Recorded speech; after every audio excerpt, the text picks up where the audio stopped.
তাজা একটা চাঁদপুরের ইলিশ আছে, ওটুকু পদ্মার ইলিশ, বাকিটা আমাদের চাঁদপুরের। পদ্মা তো আর চাঁদপুরে নিয়ে, পদ্মা চাঁদপুরে তো ঠিক আছে। কুতুব মিনারও তো চাঁদপুরে। ওইগুলো দরকার, আমি জানি পদ্মা চাঁদপুরে। আসসালামু আলাইকুম। আজকে আমাদের খুশির দিন। কেন খুশির দিন? কারণ এই যে সামার আসার পর থেকে যে গাছ লাগানো নিয়ে এত কষ্ট করছি, পানি দিয়া নিয়ে এত কষ্ট করছি, সেটা সার্থক হয়েছে। ভিডিও দেখলে বুঝতে পারবেন কি জন্য সার্থক হয়েছে। অবশ্য ছবি দেখে সবাই বুঝে যাচ্ছেন যে আমি একজন সফল গৃহিণী, যে বলতে গৃহিণী হয়েছে কিনা বলতে পারবো না, বাট সফল কৃষিণী বলা চলে। কারণ একটাও খাই, দুটোও খাই, খাচ্ছি তো আলহামদুলিল্লাহ। আজকে সবই আমাদের নিজের হাতে লাগানো বাগানের শাক সবজি রান্না করা হবে। তবে শাকটা তো আমি গতকালকে ধুয়ে টুয়ে এভাবে রেখেছিলাম। বাছতে এত কষ্ট হয়েছে, তুলতে এত কষ্ট হয়েছে, মানে কি বলবো। কিন্তু এটা মানে ক্লিন করতেও কষ্ট হয়েছে। চুলায় দেওয়ার পরে এতটুকু হয়ে যাবে, খেতে কিন্তু একটু কষ্ট লাগবে না। হ্যাঁ, তো এখানে আমি শাকের জন্য পেঁয়াজ আর বেশি করে রসুন কেটে নিয়েছি। চিন্তা করতেছি একটু চিংড়ি দিব কিনা, চিংড়ি দিলে মজা লাগবে। দেশি চিংড়িটা হলে ভালো লাগতো। এবার ইনশাল্লাহ দেশে গেলে দেখি দেশি চিংড়িটা আনা যায় কিনা। লাস্ট টাইম, এবার বেশি করে দেশি চিংড়িটাই আনবো। আর এদিকে আপনাদের ইব্রাহিম ভাই নিয়ে চলে এসেছে হলো কি, আপনারা দেখলে বুঝবেন। আজকে সব আমাদের গার্ডেনের খাবার রান্না করা হবে। আজকে একদম তাজা একটা চাঁদপুরের ইলিশ আছে, ওটুকু পদ্মার ইলিশ, বাকিটা আমাদের চাঁদপুরের। পদ্মা তো আর চাঁদপুরে নিয়ে, পদ্মা চাঁদপুরে, তো ঠিক আছে। কুতুব মিনারও তো চাঁদপুরে। ওইগুলো দরকার, আমি জানি পদ্মা চাঁদপুরে আর পদ্মার ইলিশ নিয়েছি। এই ইলিশ দিয়ে আজকে কাহিনী গুলো। আজকে পদ্মা সেতু তো মনে হয় চাঁদপুরে। পদ্মা তো পদ্মা তোমাদের ওইদিকে পদ্মা নদী, মানে ব্যাং আছে না যে কাদায় পড়লো ঠ্যাং একটা উঁচু করে বলে যে, মানে এরকম। আমাদের চাঁদপুরের ইলিশের মতো মজার ইলিশ আছে। এটাও যশোরের ইলিশ, সরি আমি যশোরের একটা ইলিশ আনছি। এটা ভিজা রাখো, এখনই কেটে ফেলবো। আচ্ছা, এই যে এটা দিয়ে ইয়ে করে পানিতে ভিজাইতে হবে। আর আমাদের যেটা দিয়ে ইলিশ রান্না করবো সেটা দেখাইতে হবে না? সেটা একটু পরে, আমি আসতেছি গাড়িতে। বাকি ইলিশ আছে। ও আচ্ছা, এই ইলিশ কেনার তো কাহিনী আছে। কেন তাজা ইলিশ কিনে নিয়ে আসছি। একটা ইলিশের দাম 30 পাউন্ড। 30 পাউন্ড মানে এই ইলিশটার দাম 5,000 টাকা বাংলাদেশি টাকা। বাংলাদেশেও এরকমই দাম। ওকে, 5,000 টাকা দামের একটা ইলিশ। ওইখানে কেন? এখানে কি যাবো বলছিলাম। না না, কারণ হচ্ছে ওইটাতে পানি চলে যায়, এই জন্য। ওটাতে পানি চলে যায়। একটু সাঁতরাও, ইলিশ সাঁতরাও। হ্যাঁ, দৌড় দিবে। চাঁদপুর থেকে যশোরের ইলিশ হলে ঠিকই দৌড় দিত না, চাঁদপুরে দেখি এখন সে দৌড় দেয় না। বুঝছি, ব্লেম তো চাঁদপুরেই দিবে। চাঁদপুরের মানুষ তো ভিজা বিলায় না। যশোরের হলে দৌড় দিত সে। আচ্ছা, এখানে আমি একটু ডিম সেদ্ধ করব। আলহামদুলিল্লাহ এই গাছে বেশ ফুল ফুটে। কেটে দিছি, আবার খুব কুইক ফুল ধরে গেছে। আর এবারকার এই ফুলগুলা কি চিংড়ি দিয়ে রান্না। আচ্ছা, সবার জন্য আমি একটা সারপ্রাইজ আনি। দেখ আমার দিকে তাকাও। Surprise everyone, surprise. আমাদের গাছের প্রথম লাউ। মাশাআল্লাহ, এতদিন আপনাদেরকে দেখানো হয় নাই। এটা সারপ্রাইজ দিব এই জন্য। বাট মাশাআল্লাহ, দুইটা লাউ হয়েছে। এটা খুব বেশি বড় হয়ে গেছে, ভিতরে শক্ত হয়ে গেছে কিনা জানি না। এটা হাত দেওয়া যাবে না, এটা 2-1 দিন পরে খাওয়া হবে। বাট এটা আজকে আমরা এটাকে ইলিশ দিয়ে রান্না কর্তন করিব, এই জন্য আমরা ইলিশ নিয়ে আসি। তুমি আল্লাহ জানে হাত ধরবে কিনা জানি না, হাত ধরবে কিনা বোঝা যাচ্ছে না। তবে দুইটা লাউ হইছে, এটাই একটা স্যাটিসফ্যাকশন যে এত বড় বাট সুন্দর লাউ হইছে। হ্যাঁ, লাউটা দেখতে সুন্দর। আচ্ছা, যাই হোক, এটা এখন আমরা কাটবো। নিজের হাতে বিদেশের মাটিতে গাছ লাগানো এবং সেই গাছ থেকে ফলন খাওয়া, এটার মতন খুশি আর কোনো কিছুতে নেই। লাস্ট 2 বছর আমার মানে তেমন কোনো, এই বাসায় আসার পরে তেমন কোনো ফলন হয়নি। সত্যি কথা যেটা, আমি ওরকম এফোর্ট দেইনি। আমরা আর সময় ছিল না, আমরা দেশে গেছি, কাপজাপ সবকিছু মিলে। বাট এবার আমি মোটামুটি কিছুটা এফোর্ট দিয়েছি, কিছুটা না অনেক দিয়েছি। তাতে যে আলহামদুলিল্লাহ আল্লাহ এরকম একটা সম্পদ দিছে, তাতেই আলহামদুলিল্লাহ। এই লাউটা কিন্তু বেশ বড় হয়েছে মাশাআল্লাহ। এখন সেটা হচ্ছে যে নিজের হাতে লাগানো গাছ থেকে এভাবে ফলন করার। বিসমিল্লাহির রহমানির রহিম। দেখো হাত দিয়ে ধরতে পারবে কিনা তুমি? আমি তোমাকে এই জন্য না না না বড় নিজের হাতে লাগানো লাউ গাছ থেকে নিজের হাতে লাউ পেড়ে খাওয়া, রান্না করা বিদেশে মাটিতে। বলো তুমি কি দিয়ে খাওয়া শখ করছিলে? ইলিশ মাছ দিয়ে। এমন না যে এদেশে পাওয়া যায় না, এমন না আমরা কিনতে পারবো না, অবশ্যই কিনতে পারবো, কিনেও খাই, কিন্তু নিজে কষ্ট করে একটা সেটাতে ফলন ধরানো, সেটাতে ফল ধরা, সেটা নিয়ে রান্না করে খাওয়ার একটা খুশি আলাদা থাকে।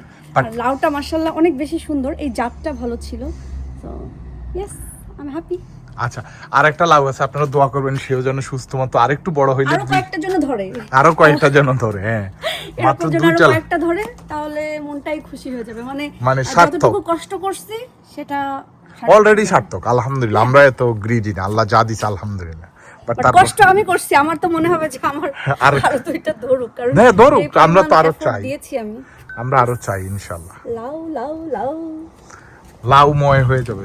লন্ডনের মতো মানে ইংল্যান্ডে যদি কেউ গার্ডেনে লাউ গাছ না লাগায়, তাই নাকি গার্ডেন সার্থক হয় না, এই জন্য আমরাও লাগাইলাম। তবে নেক্সট ইয়ার আমাদের প্রজেক্ট আরেকটু ভিন্ন করে করতে হবে। তাছাড়া দিশার ফুল বেশি পছন্দ, আমাদের বাগানটাতে ফুলই বেশি, ফল থেকে ফুল আমি বেশি। সবজি করব তো সবজি গাছের পরিচর্যা করা হয়েছিল এভরিডে। কোথায় এভরিডে? না, মিথ্যা বলা যাবে না। মিথ্যা বলা যাবে না। আমার গেন্দা, হ্যাঁ, এগুলাতেও গেঁদা ফুল আসতেছে। গেন্দা না, গেঁদা ফুল। তোমাদেরকে কত গাঁদা ফুল না গেন্দা ফুল, তুমি তো বলে, তুমি তো গেন্দা গাঁদা দুটাই। এখান থেকে তুমি লাল শাক তুলছো?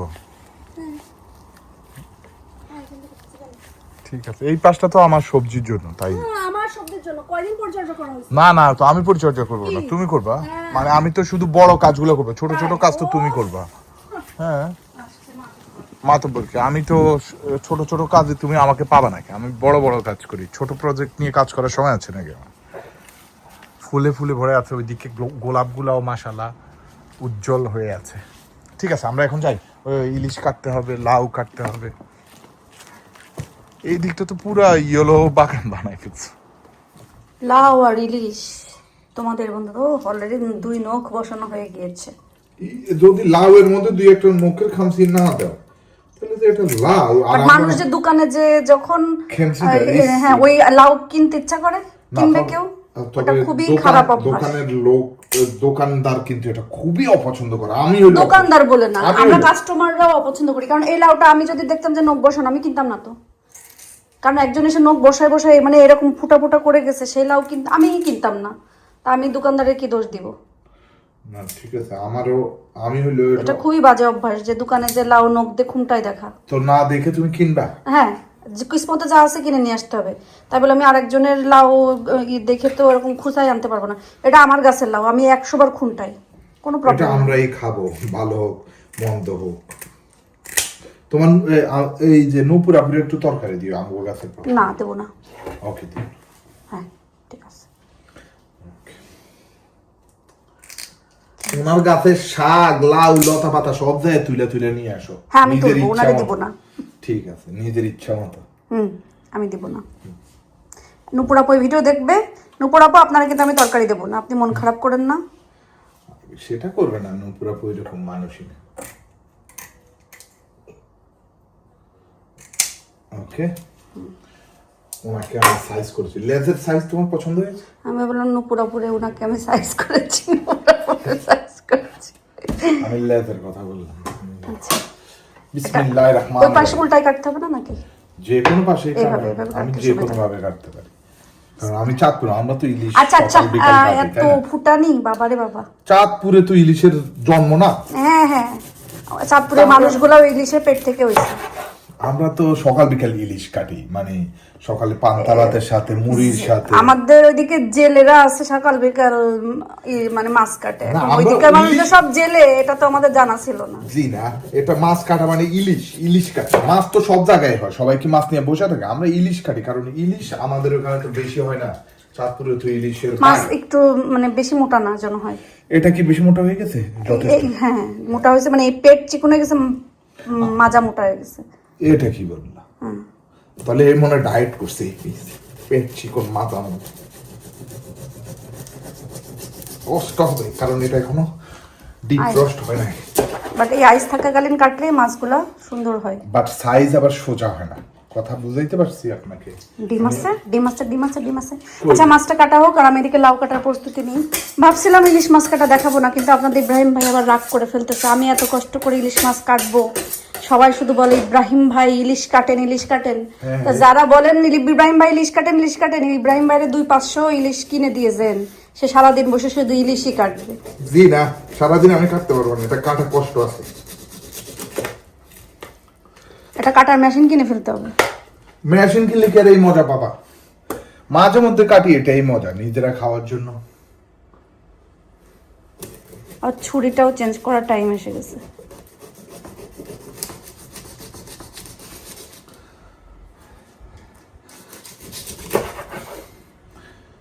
এখন তোমার ডিম আছে। ডিম।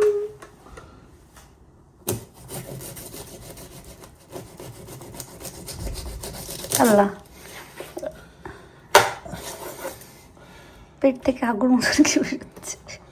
পেট থেকে তো বের হবে, এটা কি মুখ থেকে বের হবে?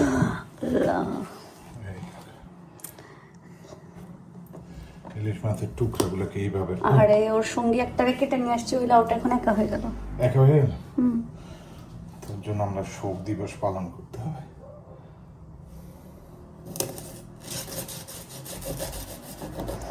এবার একটু বেশি পাতলা হয়ে যাচ্ছে না? মাঝখান দিয়ে কাটা দিবে না? হ্যাঁ, না কাটা দিব, জানি না ওইভাবে খাইতে মজা লাগে। দিও, তাহলে ডিমও বের করতে পারবা।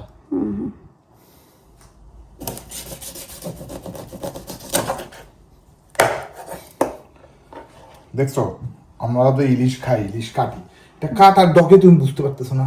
জি বুঝতে পারতেছি। তো এক্সপার্ট যাকে বলে, আমরা রেগুলার ইলিশ খাই যে, এই জন্য। এইসব কথা এখন আর চিড়ে গেছে না। বিজানোর দরকার না, আমি কি আরেকটা বিয়ে করবো নাকি যে কেউ বিজায় আমার কাছে? লাফানো তো খুব হয়। যে না, যারা লাফায় তারা করে না, তারা করে তারা লাফায় না। এখনকার দিনে এটা কি তুমি দেখো, ইলিশের লেজটাকে পরে এইভাবে দুইটা পোজ দিতে হয়। ঠিক আছে, এখন দেখো আমি মাথাটা পর্যন্ত বানাই দিতে পারি, ঠিক আছে? কারণ আমরা তো এগুলো বানায় বড় হয়েছি না, জানি তো আমাদের এলাকাতে প্রচুর। আল্লাহ, আমি নিতে পারতেছি না, ফুটানি কাঁচামরিচ, কতগুলো ধনিয়া পাতা তুলে নিয়ে আসতে হবে। গার্ডেনের ধনিয়া পাতা দিব কালকে কিন্তু এখানে আসার সময় আমি আর রাহিল মিলে গাছ থেকে অ্যাপেলগুলো পারছি। তবে না দিশা, আজকের ইলিশটা আমার কাছে মনে হচ্ছে better than the other one. ওই যে অন্য একদিন এবারকার যে লট আমি আর তুমি দেখে আসছিলাম মনে আছে, ওই লটের ইলিশ ভালো পড়ছে। ওই জয়নাল খাইছে, খেয়ে বলছে। আমি ওই দিনই আনতে বলছিলাম, বাট আমি শিওর ছিলাম না। বাট আজকে লাস্ট ওয়ান আনছি, এরপর ওই দিনের মাছগুলো অনেক বড় বড় সুন্দর ছিল। সেম মাছ, এই ওই লটেরই এই একটা মাছ রইছে আর কি। আমি রিস্ক নিতে চাই না, কারণ বুঝতে পারছিলাম না এটা ভালো হবে কিনা। কারণ কিছু জিনিস আছে এগুলা লাক দিয়ে আল্লাহর নাম নিয়ে আল্লাহ ভরসা করে কিনে আনতে হবে। মজা না মজা সেটা আল্লাহই ভালো জানে। মজার জন্য না, তুমি কথাটা বুঝো। অনেক সময় ইলিশ মাছ একটা ভেরি এক্সপেন্সিভ মাছ, এটা যদি ফ্রেশ না হয়, মানে মাছটা এই যে এই মাছটা আমি কাটছি, আমি বুঝতে পারতেছি মাছটা ফ্রেশ, মানে তার প্রত্যেকটা জায়গায় কোনো জায়গা দিয়ে কাঁটা বের হয়ে যাচ্ছে না। মাছ কাটতে গেলে কাঁটা বের হয়ে যায়। আরেকটা জিনিস, কখনো মাছ, ফ্রোজেন মাছ গরম পানিতে ভিজাইতে হয় না। গরম পানি দিয়ে আমরা খুব কম ভিজাই কাটছি, খুব কম। পুরা ঠান্ডা পানিতে ভিজাইতে হয়। আর সাদা জামা পরে সবসময় আসে হচ্ছে এই সমস্ত জিনিস কাটতে। আর আমার নিচে মাছের পানি পড়তেছে। কোথায়? ওই যে ফুটা ফুটা পানি পড়তেছে রক্তের, হাত দিয়ে নিচেই। আমার এই হাত থেকে? হ্যাঁ। ওকে, তো মাছ কাটতেছে হাত থেকে পানি তো পড়বে, এটা normal. It is normal. Okay, এটা কাটতে হবে কেন? না না না না, এটা 30 পাউন্ডের ইলিশ মাছ পুরো বানানো হয়ে গেল। হ্যাঁ, সুন্দর মাশাআল্লাহ। কয় পিস বের হলো? 1 2 3 4 5 6 7 8 9 8 পিসই ধরো। 10 পিস। ওটাও পিসই তো 10 পিস। এই পিস কেউ এক পিস করে খাইবে, এটা তো আলাদা।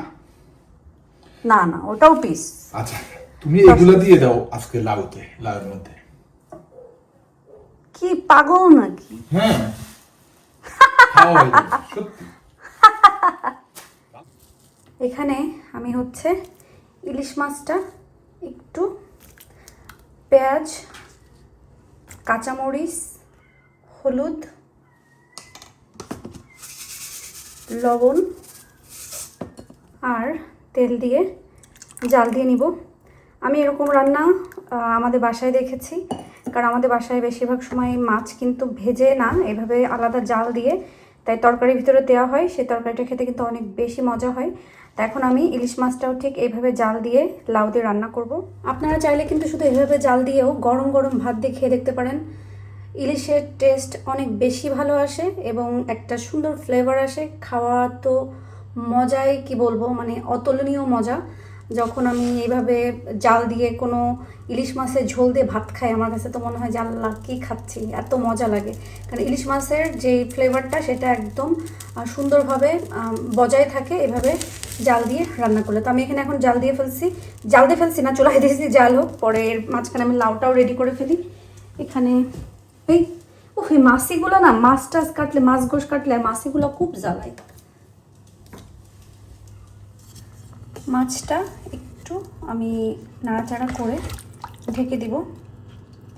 ঠিক এখানে ততটুকুই পানি দিতে হবে যতটুকু আপনি লাউয়ের ঝোল হিসাবে চাচ্ছেন, কারণ এটাই কিন্তু আপনার ঝোলের পানি হিসাবে কাজ করবে। সো জাস্ট হলুদ, লবণ, তেল, কাঁচামরিচ, পেঁয়াজ, এর ভিতরে আর কিছুই দেওয়ার দরকার নেই। লাল শাক রান্না করতেছি চিংড়ি মাছ দিয়ে।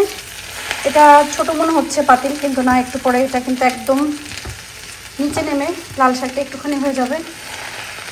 তো বড় পাতিলে দিয়ে আমি ঢুকে খাইতে চাচ্ছি না, এটাতেই থাক, আস্তে করে নিচে নেমে যাবে। আমি জাস্ট একটু লবণ দিয়ে দিই পরে।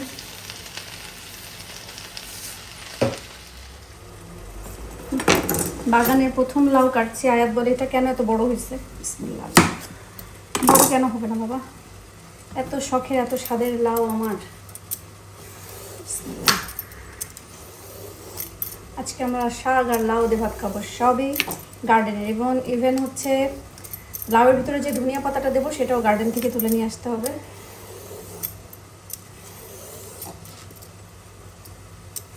আমার খুবই খুশি লাগছে।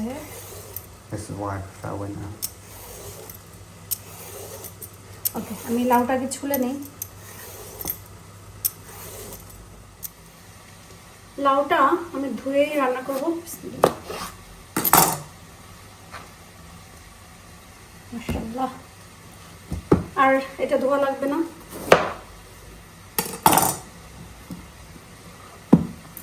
ওকে, 3 ভাগ করবো।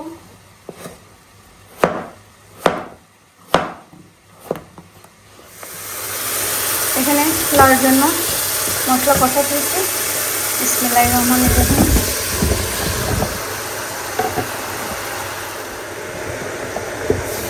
শুধু পড়তেছে, শুধু পড়ে যাচ্ছে। লাউ থেকে এত পানি বের হয়েছে।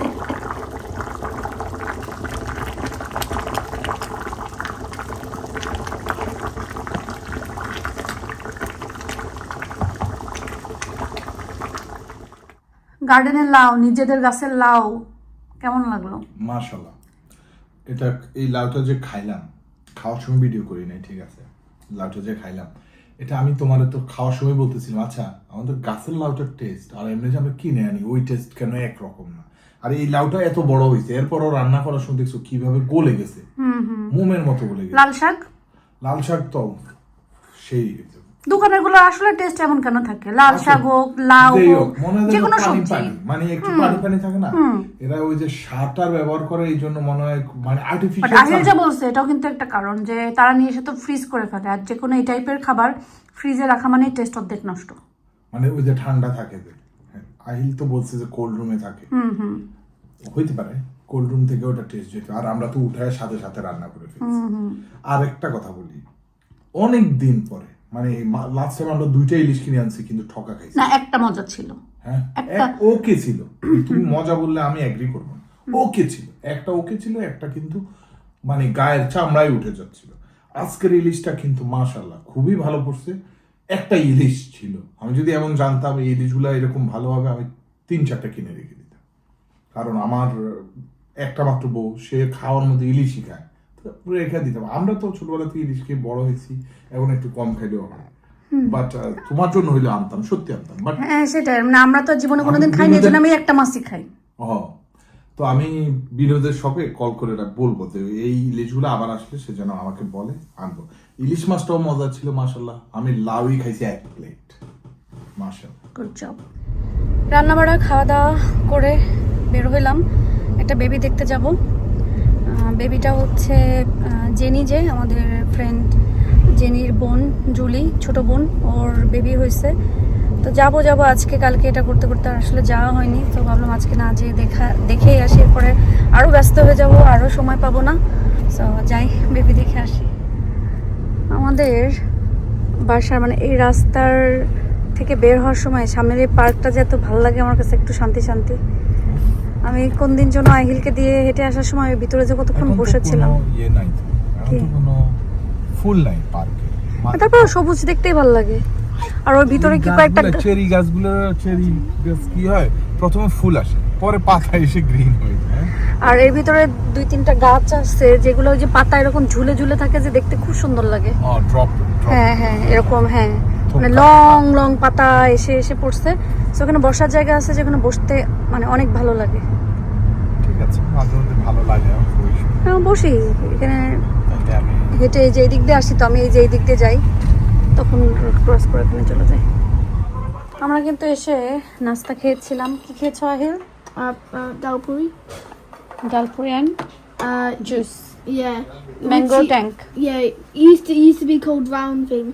ওকে, সো আমি এখন একটু আহিলকে এখানে বিরিয়ানি খাওয়াই দিব।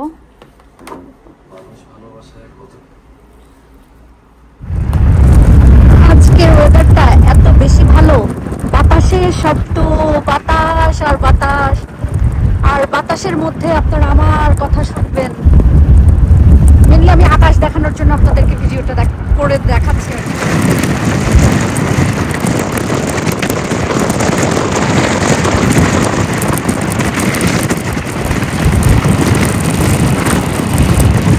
আলহামদুলিল্লাহ দিনটা ভালো গিয়েছে।